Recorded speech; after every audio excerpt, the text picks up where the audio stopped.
strong. They're strong, and they're great. These are great people. And thank you very much. This is a very important day to me because we're bringing back an industry that was abandoned, despite the fact that it was just about the best, certainly the best in terms of power, real power. And I'm very honored to be doing this. Other countries went to beautiful, clean coal, and they've stayed there for many years, like China. China's opening 2 plants every week. Germany went green, very green. They went so green they almost went out of business. Germany was finished. They went to wind. The wind wasn't blowing too much. And they went to all sorts of other things. You know, the Green New Scam hit Germany too. And guess what? Now they're back to coal. They're opening up coal plants all over Germany. We're the ones that aren't doing it. I call it beautiful, clean coal. I told my people never use the word coal unless you put beautiful, clean before it. Right, Doc? So we call it beautiful, clean coal. Beautiful, clean coal.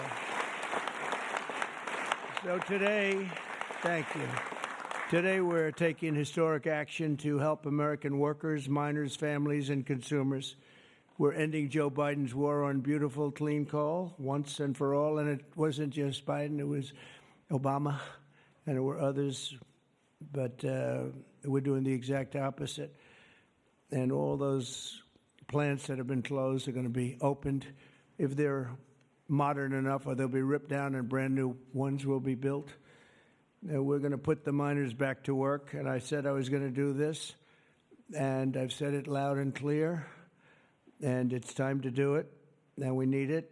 And I look at these people behind me. I don't want to have any arm wrestling contests with any of them, but they've had a little more practice with the lifting things, I will say. But they are great people, and I know them indirectly for a long. That includes you guys for a long time, and they're great people and with great families and come from areas of the country that we love and we really respect. And I want to thank Secretary Doug Burgum for doing such an incredible job. From the day I met him, I knew I wanted to have him in my cabinet. He took a shot at running, and he was so good and so solid that he made no news, and that was good. But I saw him, and I saw his beautiful wife, Catherine, and I said that they're going to be a team. They are a great team, and they're going to be working for this country someday. And one of the first people I called after I won. So thank you very much. And along with the Energy Secretary, Chris Wright, and I was going to make Doug actually the Energy Secretary. And he said, sir, you have one person who's much better than me at this, Chris Wright. I said, who the hell is Chris Wright? I have no idea who he is. And then I learned that he's the most respected person in the energy business by far, far and away. For Doug to say that Doug's got a big ego, it was very tough for him to say that. Catherine was there, right? Catherine, you said, wow, I've never heard that before. But Chris, you guys are fantastic. Stand up, all three of you, please stand up.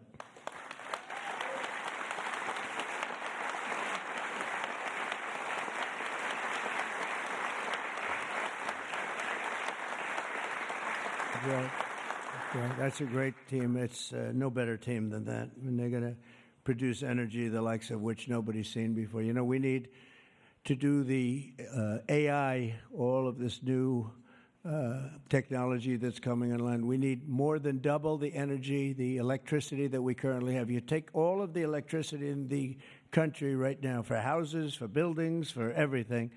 We need to more than double it to be number one. We're now way ahead of everybody at AI. China's in second place, but way behind. And they're going to be producing a lot of energy and a lot of electricity for this.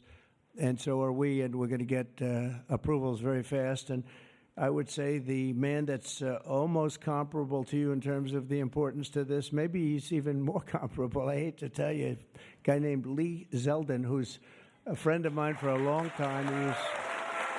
He was a great...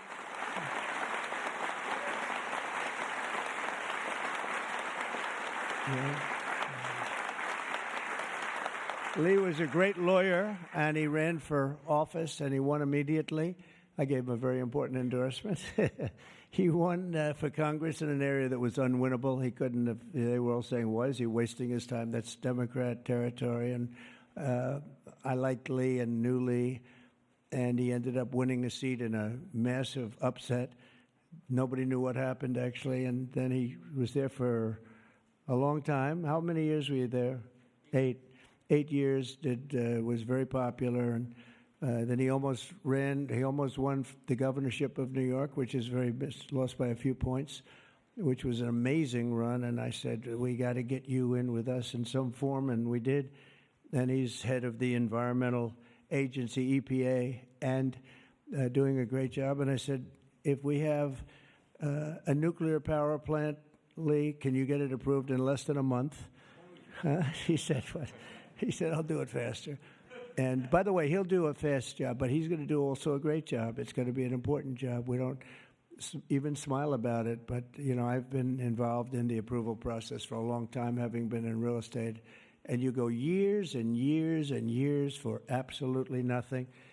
And even in those days, I used to say, you know, this whole thing could have been approved in a week or 2 weeks or 3 weeks, and it would have been just as good. But they'd take you down the path, and you'd spend years waiting, and then sometimes you get rejected. I wasn't rejected too much. I was the king of zoning. I did well, but it was such nonsense.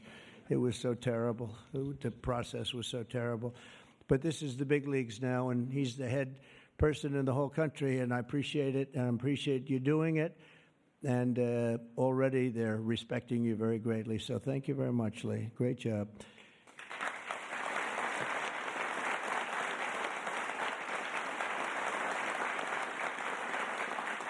So we have a lot of senators and congressmen and women, and I'm going to just introduce the ones that I see here. Because, you know, it's always a problem when I do this because I leave one or two out, and that's the end. I never get their vote again. I never get their vote. It takes years to recover, but we'll give it a shot because Senator John Barrasso, who's my friend and a great gentleman. Thank you very much, John, for being here. Thank you, John. Cynthia Lummis, fantastic woman who believes like I do. She believes like I do in these people, right? She believes in them maybe even more than I do. That's pretty good from day one. Thank you, Cynthia. You're doing a fantastic job. Kevin Kramer, my friend. Where is Kevin? Because Kevin, I think he was here because he had a problem, and I just will pay my respects. He wanted to be here so badly, but he had a difficult problem that he's working through, and we all love Kevin. John Hoven. John, thank you very much. Thank you very much. Steve Daines. Thank you, Steve. And Steve is a picker of great candidates, like he picked a guy named Tim Sheehy, who's here. Where's Tim? Where is Tim? Thank you, Tim. And Tim Sheehy has turned out to be a wonderful senator, and that was your pick. And we went with it, and you were right. And we have a great one in Tim. So thank you, Tim, and thank you, Steve. Shelley Moore Capito. Shelley, thank you very much. West Virginia. From West Virginia, she has to you have no choice. Even if you didn't like it, you have to like all, right? But they were doing a number on you. They were doing a number on you with the coal stuff. And you have not only coal, but you have among the best coal anywhere in the world. So thank you very much. A friend of mine for a long time, I'm the one that got him to change his religion, in a sense. He changed the party. He went from a Democrat. I said, Jim, you're not a Democrat. But he changed to Republican. He's one of the most popular Republicans and one of the most popular political leaders in the country, Jim Justice. I call him Big Jim. Big Jim Justice. Good. You look good, Jim. And he was in the business. And so am I doing the right thing? You would know better than anybody in this room. Am I doing the right thing, Jim? I think so, right? Thank you very much, Jim. Cindy Hyde Smith. Cindy, thank you, hon. Very good. Good job. People are going to be happy. And all friends of mine. Mike Lee. Mike, thank you very much. We have a lot of people from Congress, congressmen and women, representatives. Morgan Griffith. Morgan, thank you. Thank you very much. Bruce Westerman. Bruce, thank you, Bruce. Bob Latta. Bob Latta. Thank you, Bob. Good job. Troy Balderson. Troy, haven't seen you in a long time since that early race. I endorsed him before anyone knew who he was, and he ended up winning. That was another surprise, right? And that was a long time ago. Yep, you're doing a great job. Thank you very much, Troy. Carol Miller. Carol, thank you. Carol, West Virginia. Riley Moore. Riley. Hi, Riley. Thanks. Mike Boast. Mike, thank you very much. Troy Downing. Troy, thank you. Oh, he has something. What is it, coal? Is there coal in that bag? Huh? Even better, it's clean coal. I like it. I'll take it right now. Thank you very much. Hal Rogers. Hal, thank you. Thank you, Hal. Andy Barr. Thank you, Andy. Good luck with everything. I hear good things. Troy Downing. Troy, thank you. Thank you. Thank you. Thank you very much, Troy. Hal Rogers. Oops. Harriet Hageman. Harriet. Hi. How are you, Harriet? We just left Harriet. This is one of the finest attorneys you will ever see. I have seen her in action, and she is brutal. I never want her against me, that I can tell you. Dan Muser. Dan. Thank you, Dan. Thanks, Dan. Good job you're doing. Wesley Hunt, my friend, too. Wesley, great. I love your commercial. Pete Stauber. Pete, thank you, Pete.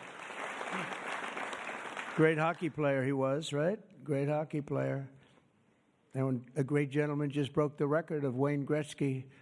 The great one is Wayne Gretzky, but we have another great one, too, huh? Just broke the record. It was great. Governor Greg Gianforte.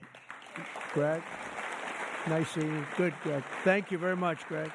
Bill Lee. Bill, thank you very much. Patrick Morrissey, West Virginia, just got elected. Mark Gordon. Mark, thank you. Thank you very much. And we have a lot of others, and I'm in trouble because I don't know. I got 5 or 6 others that I see quickly, but I'm just not going to do it. Don't hold it against me, because we have to get back to the most important people in the room, these people. You know that, right?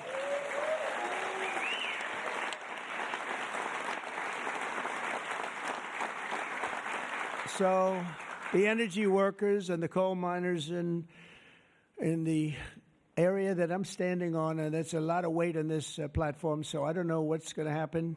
I hope it's structurally designed for you guys. I don't know. But we have just really well-deserving, great American patriots, and it's such an honor to be here and making such a big move, such a bold move in energy.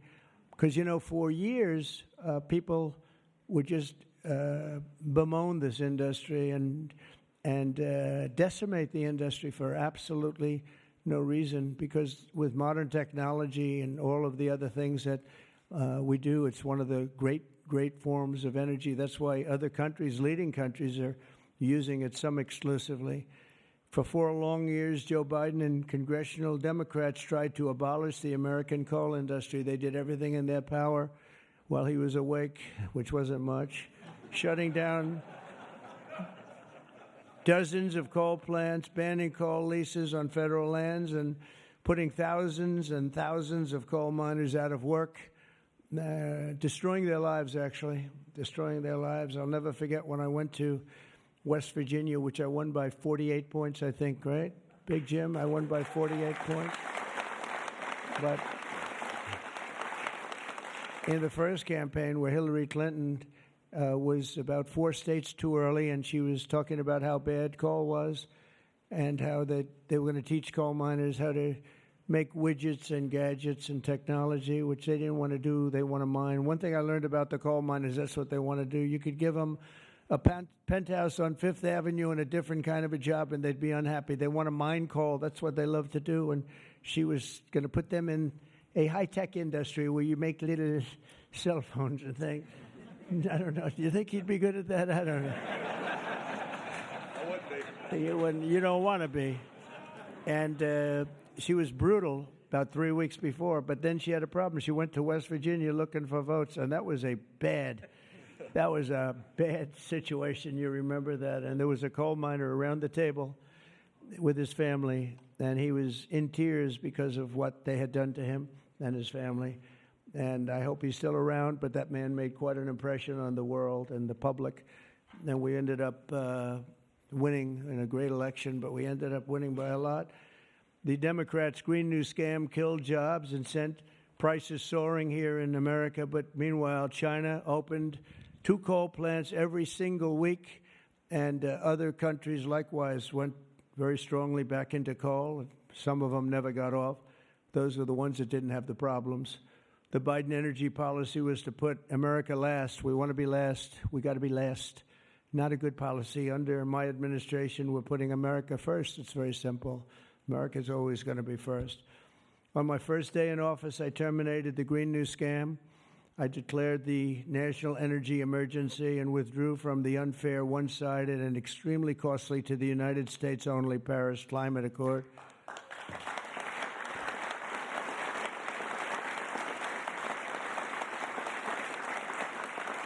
You know, under the Paris Climate Accord, we had a terrible situation. We would have paid over $1 trillion. Think of it, over $1 trillion. And Russia was paying almost nothing. Russia had a 1992 standard.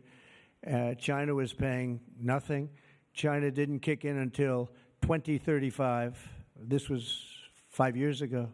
So they didn't kick in for many years. India had no standard whatsoever. But we had the highest standard you could imagine, and we had to start paying from day one, and we had to pay lots of money. We paid for everything.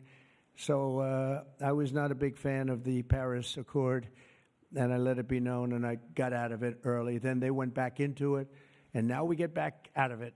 And hopefully we can be there for a long time, okay? A long time, because it was a scam to take money away from the United States and actually hurt us very badly with coal and with other things. Now, under the executive order that I will sign in a few moments, we're slashing unnecessary regulations that targeted the beautiful clean coal. We will rapidly expedite leases for coal mining on federal lands, and these 2 gentlemen are going to do a real job of it. You've already started. And we'll streamline permitting. We will end the government bias against coal, and we're going to unlock the sweeping authorities of Defense Production Act, the Defense Production Act, to turbocharge coal mining in America. They made it impossible. I know a friend of mine has a plant. He said, you know, it's a shame. I'm ripping it down and I'm replacing it with another form of energy. I won't tell you because it's also very good, but it's not as powerful as this. He said, you know, the plant I'm building, the new plant, is literally half as good.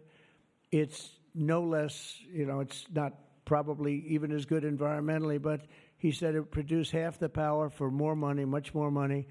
It'll never compete with that beautiful plant I have down the road, which was really a modernized coal plant. Well, he'll be happy to know that he can open that plant up very quickly, and it's going to produce a lot. But he was complaining. He said, this is so much better. And he wasn't doing that as politicking me. He was doing that because that's what he felt. And he knew every form of energy. We talked about that. He knew every form of energy. But our government is going to do something that's very different. And I don't think even you two know about this. This was my idea from about 15 minutes before I got up here. We're going to guarantee that we have a strong business for many years to come, that your coal companies and your miners don't get all excited about their jobs, and then should a radical left liberal become president, they end the business right away, and somebody's built a plant and spent hundreds of millions of dollars in building a plant, and the plant is going to be closed because a Democrat got in or a liberal got in. They're opposed to coal, and Republicans are very much for it, clean coal. And we're going to give a guarantee that the business will not be terminated by the ups and downs of the world of politics. So should somebody come in to this very important office and say, oh, well, you spent hundreds of millions of dollars and you guys have given up your life because you want to be in coal, and then all of a sudden you don't have a life anymore because it's what you know the best? That's not going to happen. We're going to give a guarantee that it's not going to happen, so that if somebody comes in, they cannot change it at a whim. They cannot just going to go. They're going to have to go through hell to close you up. All right, so that's pretty good. We're going to give that in the form of a guarantee that we're writing on right now structurally and from a legal standpoint. So your investments are going to also be protected.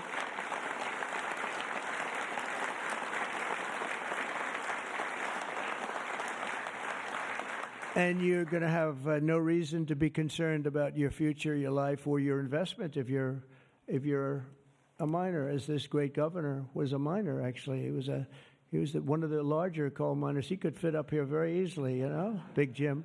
But he was a great success, but they were very, very tough on him. And he did a beautiful job with a beautiful product. Already under our leadership, the Department of Interior has approved the expansion of the Spring Creek mine in Montana, supporting 280 coal mining jobs and unlocking over 40 million tons of coal. And there's more to come. Spring Creek, big one. And there's more to come in the states of Wyoming, Alabama, Utah, North Dakota, and many others. West Virginia, I can't believe they didn't put West Virginia down. It's lucky I mentioned that, right? Can you imagine if I didn't mention West Virginia? I would have been in big trouble. They didn't mark it down here. It's good to have a president like that that can pick that up, right? You think Joe Biden would have picked that up? I don't think so. Gee, they didn't mention West Virginia. I don't think so. I don't think he'd be standing up here either. The value of untapped coal in our country is 100 times greater than the value of all the gold at Fort Knox. And we're going to unleash it and make America rich and powerful again. Under this order, I'm also directing Secretary Wright to use billions of dollars in federal funding to invest in the next generation of coal technology, which is an amazing technology in terms of getting the full potential of coal and also doing it a very clean, environmental way. Pound for pound, coal is the single most reliable, durable, secure, and powerful form of energy there is on Earth today. It's a big statement. You never hear those statements, you know. You've never heard that before from a politician, have you? Well, maybe from that politician, but not too many. But that's the way it is. I say it again. Pound for pound, coal is the single most reliable, durable, secure, and powerful form of energy. It's cheap, incredibly efficient, high density, and it's almost indestructible. You could drop a bomb on it, and it's going to be there for you to use the next day, which you can't say with any other form of energy. You're virtually indestructible. Most importantly, we have more of it here in America than anywhere else on Earth. We have more coal than any other country. You go to Australia, they have fantastic amounts of coal. You know who they sell it to? China. They sell it to China. They're nearby. They sell a lot of it to China. But we have more than anywhere else on Earth. We also have more liquid gold than anywhere on Earth. So we're really an energy behemoth, but we're unleashing that also. That's going to be another part. But I didn't even want to mention that. It's not down here because I didn't want to mention today is about clean, beautiful coal. So I'm going to give this to you. This big guy. Should I give it to him? Yeah. You take that. Thank you, Mr. President. Okay.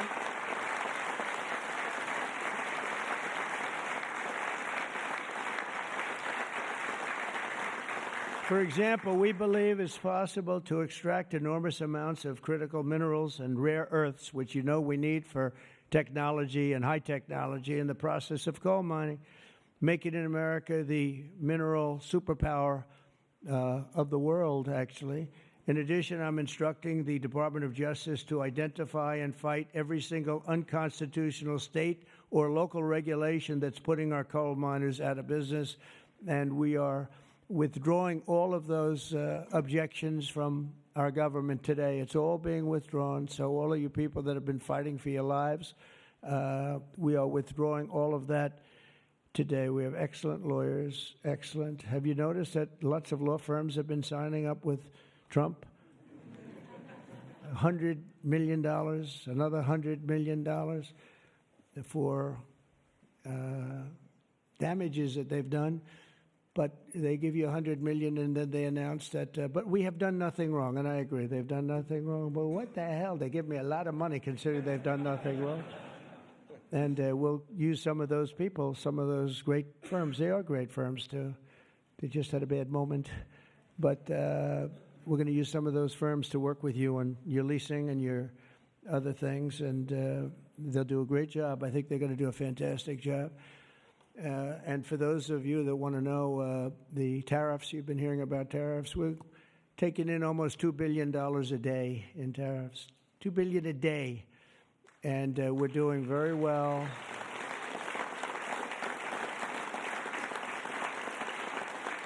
And we're doing very well in making, I call them tailored deals, not off the rack. These are tailored, highly tailored deals.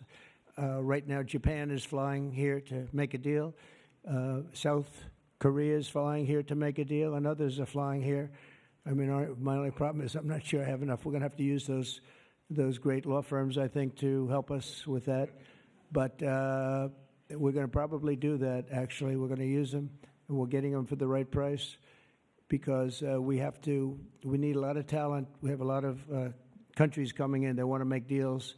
If I told them about making those deals 2 years ago or 3 years ago or 5 years ago, they'd be laughing at us. Now they're all signing up. Mike, you know that.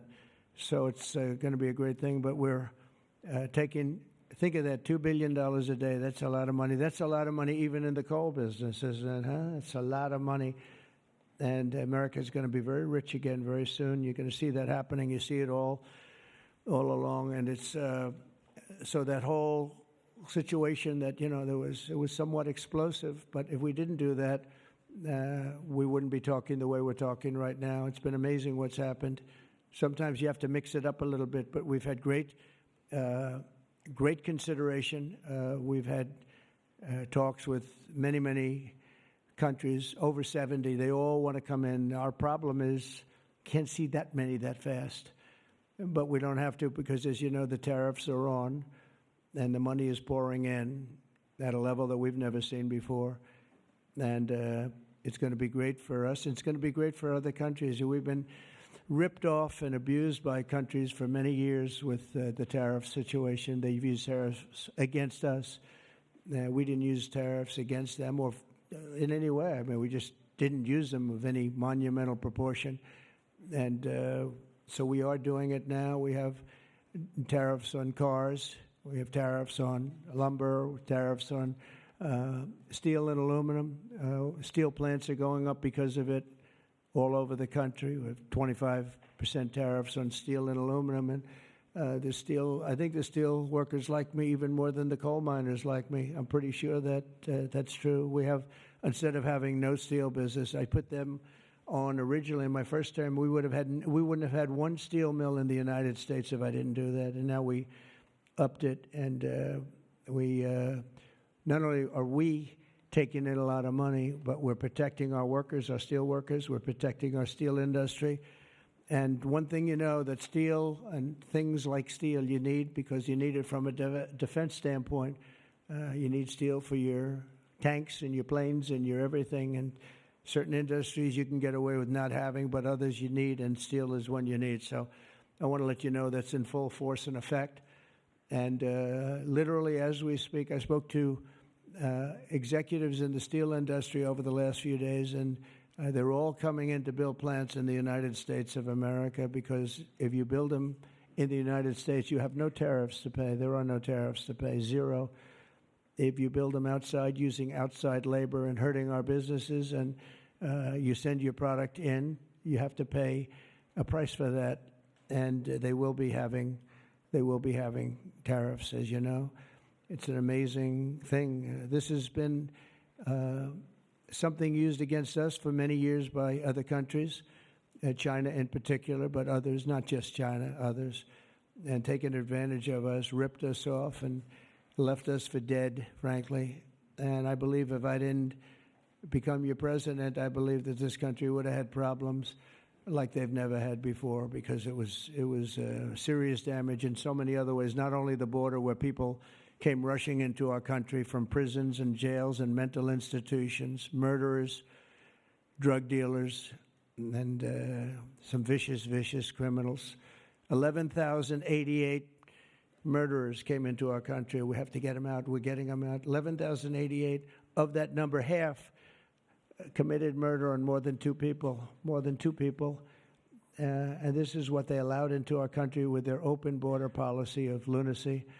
And we're taking care of that just like we're taking care of you today. We're taking care of that. I want to thank Kristi Noem and Tom Homan for doing an unbelievable job. The whole thing is, what the job they're doing is incredible. It's really an unforced error. It should have never happened that we have to be spending such time and resources, Mr. Senator, right, on getting people out of our country that shouldn't be here. I mean, literally from mental institutions, insane asylums were opened up and emptied into our country. Prisons from all over the world, not just South America, prisons from, think of this, from Africa, the Congo, a lot of people from the Congo, prisons in the Congo, prisons from Asia, from all over were opened up. And I knew that when I heard it was an open border policy. I said, if you do that, every country is going to be dumping people that they don't want into our country. And that's what's happened, but we're cleaning it out.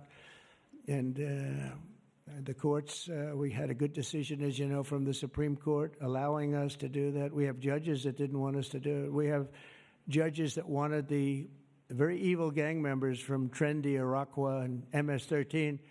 They didn't want them taken out of the country and put in very powerful prisons. When you look, you've all seen those clips, pretty amazing clips. But I want to thank El Salvador. They've done an incredible job. But we've been fortunately winning those cases. But we have judges that are out of control that say, oh, bring them back, bring them back. We don't want them back. We don't want them back. Can you imagine? You spend all of that time, energy, and money on getting them out, and then you have a judge that sits there, a local judge who sits there, federal judges, sit there and says, no, bring them back. One was brought back, or they want to bring him back because he wasn't a member of Tren de Aragua. He was a member of MS-13, which is just as bad. So they misidentified him, but it sounds to me like he was a member of MS-13, so they want him brought back because he wasn't treated properly. It's we got to be smart. Our country's got to get a lot smarter than it is, but we have to give the people that are empowered to do this kind of work, and it's not pleasant work. We have to give them the option of making our country great again, and that's what they're doing. And I have great respect for those people, and they're doing it out of love. They could get a much easier job. They're doing it out of love for our country. It's so important. Just like I'm doing this with coal today for love for our country. Earlier this afternoon, I signed another executive order to strengthen our electric grid by ensuring that coal-fired power plants are always available to meet surging demand for electricity. Unlike wind and solar, coal plants can run 24 hours a day in rain, sleet, or snow, and you will not be subject to the incredible blackout situation that's taking place in California, where they have blackouts all the time. It's an amazing thing with California. They have blackouts and brownouts at levels that nobody's ever seen before. And all they want to do is keep going the way they're going. And they're doing a very poor job. As you probably heard, I released billions of gallons of water going in from upstate California, from the most northern parts of California. Probably comes in from Canada to a certain extent. Thank you very much, Canada. We appreciate it.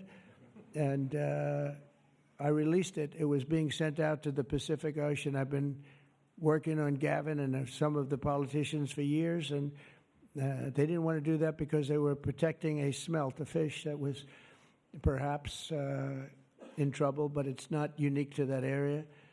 And because of that, you had numbers, you had fires. Nobody's ever seen anything like what happened.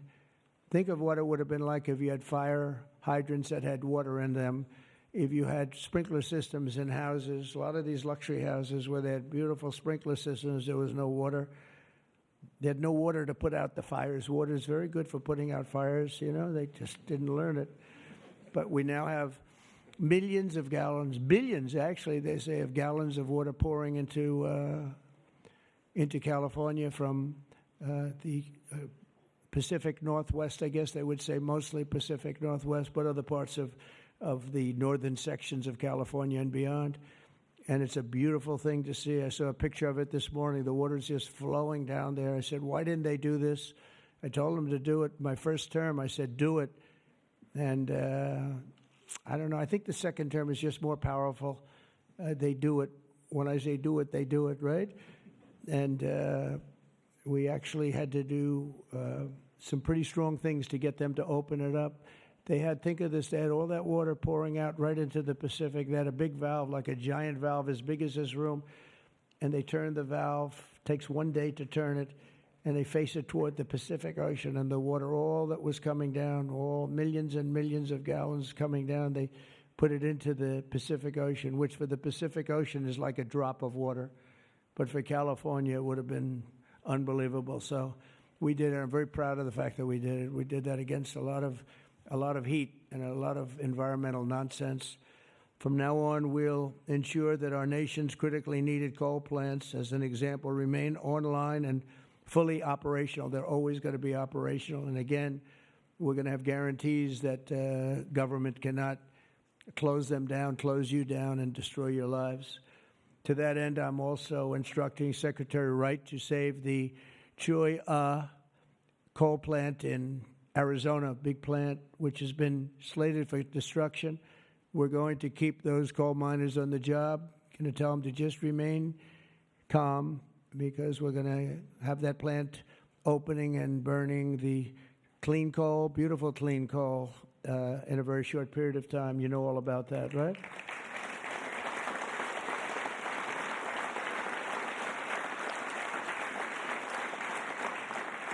That's a big one. As part of our historic deregulatory efforts this afternoon, I'm also granting immediate relief to 47 companies operating 66 coal plants, very big ones all over the country, recusing and making them available for coal production almost in the immediate future. But we're going to be crushing Biden-era environmental restrictions. These are restrictions that made it impossible to do anything having to do, frankly, with energy, even beyond coal. It's really beyond even coal. We have clean air, we have clean water, and now we have clean coal. And at the same time, we're going to do other things and with other forms of technology and also energy, like our country has never really seen before and never been known to do before, because of all sorts of restrictions having to do with the Green New Scam, which, by the way, was devised by somebody that never even studied. You know that? They never even studied anything to do with the environment. It was a young congresswoman. She came up with the idea. And based on that, I guess we only have, well, actually, we should have all been gone, because they gave us only a few years left on Earth, right? Right, Greg? We were going to be gone. We were all going to be gone. The environment, no. What they have to worry about is the nuclear heat. They don't have to worry about environmental heat. They have to worry about nuclear heat. And if we're smart, we're working on that right now with others having to do with Iran and some other countries. But that's the heat you're going to have to worry about. You don't have to worry about the air is getting warmer. The ocean will rise 1/4 of an inch within the next 500 to 600 years, giving you a little bit more waterfront property. They say this is going to... These guys can handle that. The nuclear, we have a bigger problem with, right? So we're going to make sure that that's safe. We're going to make sure that that's safe. With us today are some of the amazing workers who will benefit from these policies, the policies that we're doing and so proud of doing, including Jeff Crow, a miner from West Virginia. Jeff, would you come up and say a few words? Jeff? Come on up here, Jeff. Thank you.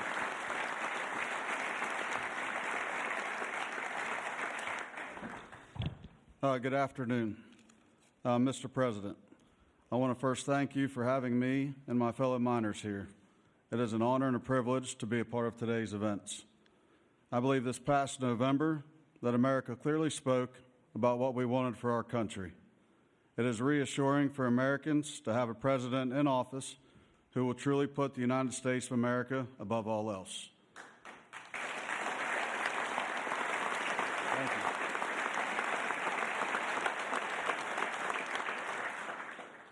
With putting America first, you have spoken numerous times about energy independence. I believe most don't understand the importance of that. Coal is one of the major factors in energy independence and accounts for a large portion of America's energy. Coal is one of the most reliable and cheapest forms of electricity. For too long, coal has been a dirty word that most are afraid to speak about. Most of those that would speak negatively about coal do so from an uneducated standpoint. Many are unaware of the engineering and technology that are used in today's mining to create a clean, energy-efficient product. All of this is done while using the safest practices in the industry. Speaking for West Virginia, coal provides approximately 50,000 jobs for those that work in the mines and the businesses that support them.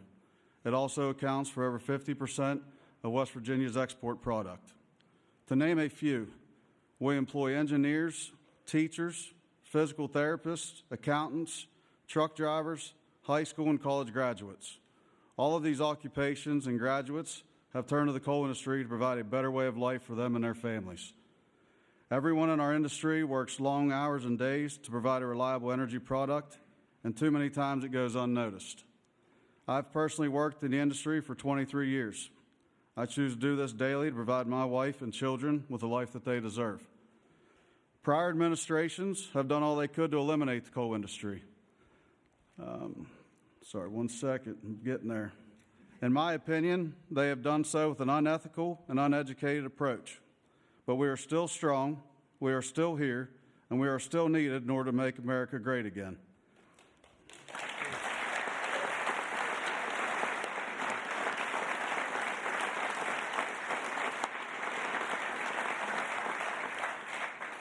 Having a president and an administration that understands the need and importance of coal is more than appreciated. It gives the industry a form of reassurance to know that we have a president in place that supports us. From my family to the over 3,000 employees of ACNR, and for the coal companies, miners, and businesses throughout our great country that rely on the coal industry, we say thank you for your continued support.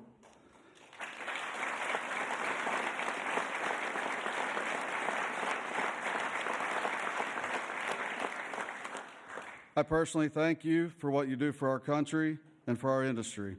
It has been my pleasure to be here today to help you usher in the golden age of America. That's great. Thank you. Thank you. Appreciate that. Thank you. Thank you. Thanks, sir. Thank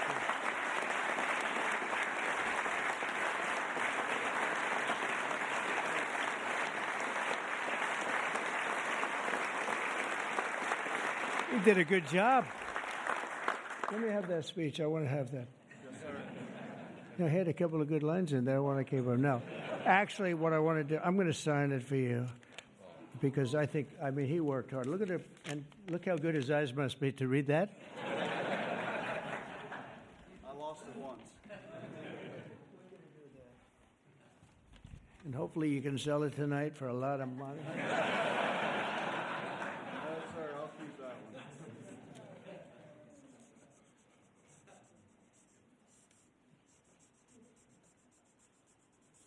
That's great. Thank you very much.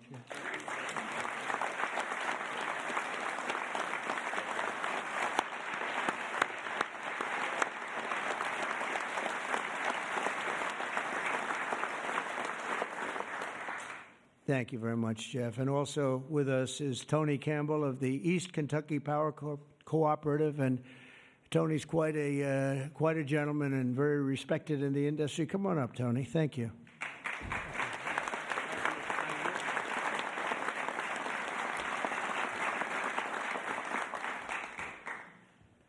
Mr. President, on behalf of East Kentucky Power Cooperative, the National Rural Electric Cooperative Association, and electric cooperatives across this America, thank you for your leadership to restore American energy dominance. Electric co-ops keep the lights on for 42 million Americans across 56% of the land mass. We are owned by the communities and businesses we serve and provide electricity to growing communities new data centers, and manufacturing plants. Mr. President, electric co-ops are powering America, and we are proud to partner with you and your administration to power America into the future.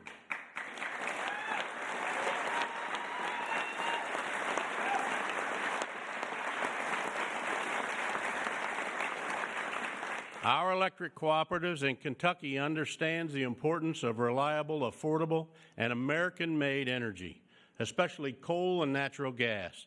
Coal fuels most of the electricity generated by our cooperative. America must keep coal plants open and running to ensure reliable electricity when we need it most. To meet growing demand over the next decade and ensure fuel security, America will need more always available electric generation power, such as coal. And we want to recognize the hardworking American men, women that support our mission. To all America's line workers, our coal miners, thank you for your dedicated service to our country.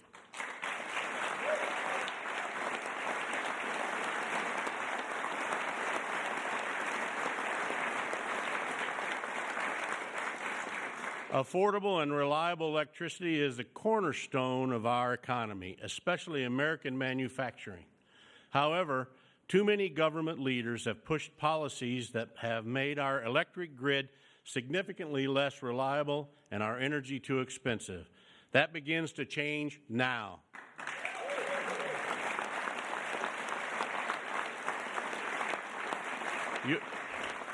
Your actions today will prevent the premature closing of essential power plants and help us meet tomorrow's energy needs. And they will help us continue to deliver reliable, safe, and affordable electricity. Mr. President, thank you in particular for providing immediate, much-needed relief from the Biden EPA regulations that would force the shutdown of critical coal units.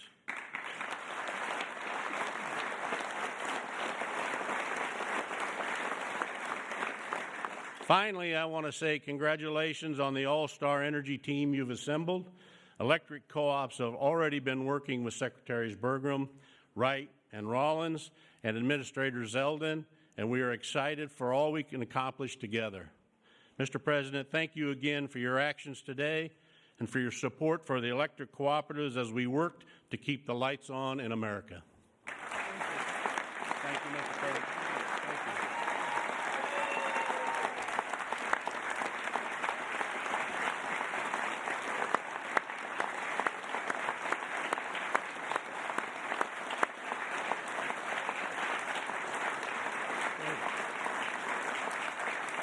Thank you, Tony. Thank you very much, Tony. Appreciate it.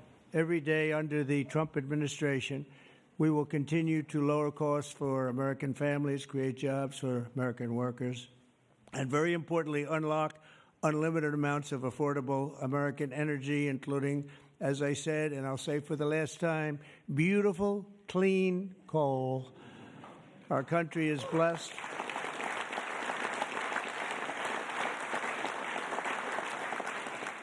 Our country is blessed with the most abundant natural resources on earth, as nobody has what we have. And we're going to use it, too. We're going to use it in a very responsible way. Together, we're going to tap that magnificent potential to give our people the glorious future that they deserve, better than they've ever had in the past. I mean, they had a good future. If you look 20 years ago, they thought they had a good future, and it was ripped away from them, torn away from them with nonsense. And we're not going to let that happen. This is going to be a glorious future for them. And I want to thank everybody for being here. And I want to thank you and you and you and that whole group and our senators, by the way, and our great congressmen and women for being here in such a large number, because you've been helping us make these decisions. These are big decisions, and this is a really big one. And this is one that's going to be, I think we're going to look back and with great pride at what we've done today, not just in putting people to work, but at really reawakening our country. And thank you very much, and thank you all for being here. Thank you very much. Thank you very much.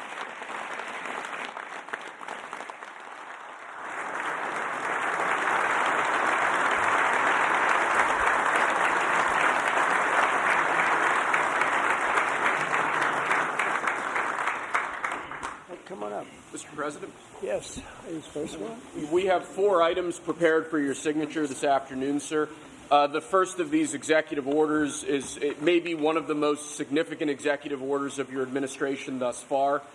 This directs all departments and agencies of the federal government to end all discriminatory policies against the coal industry. This ends the leasing moratorium that prevents new coal projects on federal land, and it's going to accelerate all permitting and funding for new coal projects to allow the coal industry to flourish under your leadership, sir. That's great. Thank you.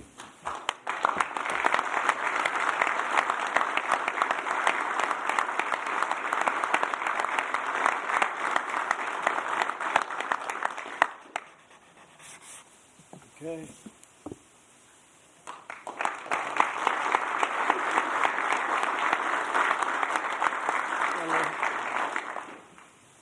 Sir, there are currently dozens of coal plants in America that are in imminent danger of being forced to close based on unscientific and unrealistic policies enacted by the Biden administration.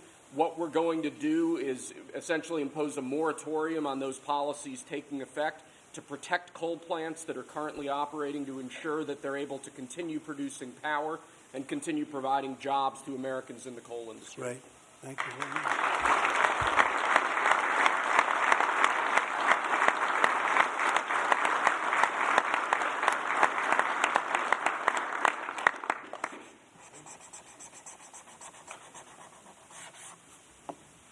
Okay.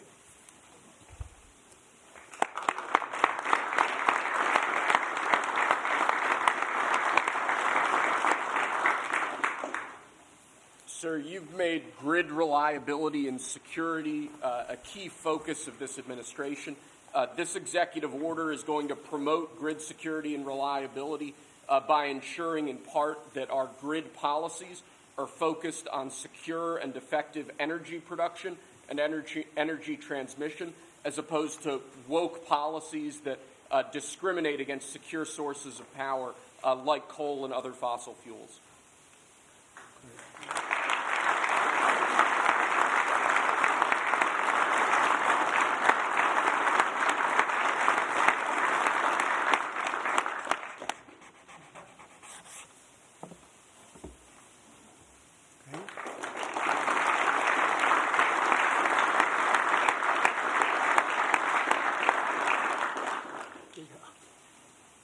Lastly, sir, one of the biggest problems we have in this space is Democrat states, radical leftist states, enacting policies and enacting an agenda that discriminates against coal, against secure sources of energy.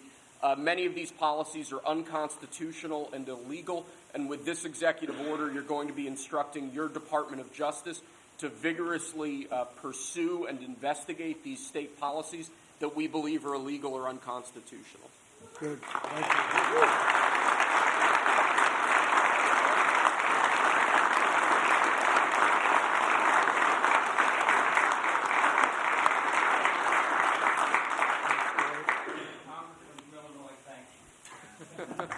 Thank you very much. Great job. He went to Harvard when Harvard was good. It was a while ago.